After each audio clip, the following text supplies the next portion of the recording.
দেশে বাণিজ্যিক ব্যাংকের সংখ্যা 15টিতে নামিয়ে আনা প্রয়োজন বলে মনে করেন বাংলাদেশ ব্যাংকের সাবেক governor doctor Ahsan H Mansur. এজন্য রাষ্ট্রায়ত্ত ব্যাংকগুলোকেও একীভূতকরণের পক্ষে তিনি। স্টার নিউজকে দেয়া একান্ত সাক্ষাৎকারে তিনি এই মতামত দেন। এ সময় তিনি দাবি করেন, দুর্বল 5 ব্যাংককে একীভূত করার সিদ্ধান্ত ছিল অত্যন্ত যৌক্তিক।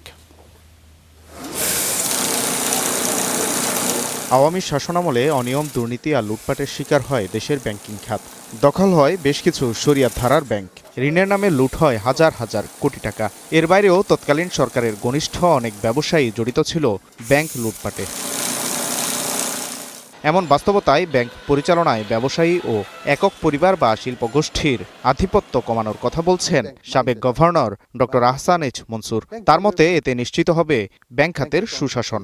ব্যাংক চলবে, বোর্ড চলবে, ইন্টারন্যাশনালি খ্যাতিসম্পন্ন বা দেশের মধ্যে খ্যাতিসম্পন্ন নাম করা ইন্টিগ্রিটিওয়ালা সেই সব লোককে দিয়ে যারা ব্যাংক চালাবে। ধুরন্ধর ব্যবসায়ী যারা নিজের ব্যবসার স্বার্থে ব্যাংককে পরিচালনা করবে, সেই ধরনের লোক দিয়ে তো আমার ব্যাংক চালানোর দরকার নেই। রাজনৈতিক বিবেচনায় অতীতে ব্যাংকের লাইসেন্স নিয়েছেন বিভিন্ন ব্যবসায়ী ও সরকার ঘনিষ্ঠরা।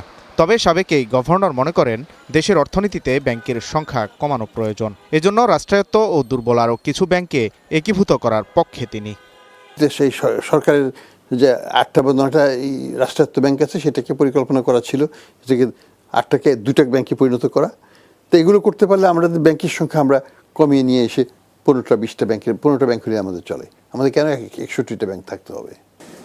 গভর্নর হিসেবে ডক্টর মনসুরের অন্যতম চ্যালেঞ্জ ছিল দুর্বল 5টি ব্যাংক একীভূত করা।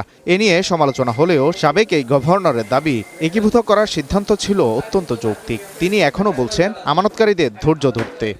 যে পরিকল্পনাটা করা হয়েছিল, বিশেষ করে আমার সময় যেটা ছিল, that is the best possible scenario. তাতে প্রতি 3 মাসে তারা 1 লক্ষ টাকা করে পেত এবং 2 বছর পরে তারা পুরোপুরি টাকা উদ্ধার করতে পেত। তা 2 বছর তো, প্রায় 1 বছর তো হয়ে গেল। তো এখন কথা হচ্ছে যে একটু ধৈর্য তো ধরতেই হবে। আমি একটা ফাঁদে পড়ে গেছি। দেশের অর্থনীতির স্বার্থেই কেন্দ্রীয় ব্যাংকের স্বায়ত্তশাসন জরুরি বলে মনে করেন ডক্টর আহসান এইচ মনসুর। তবে অন্তর্বর্তী সরকারের অর্থ উপদেষ্টার কারণে তিনি এটি করতে পারেননি বলে জানান সাবেক এই গভর্নর।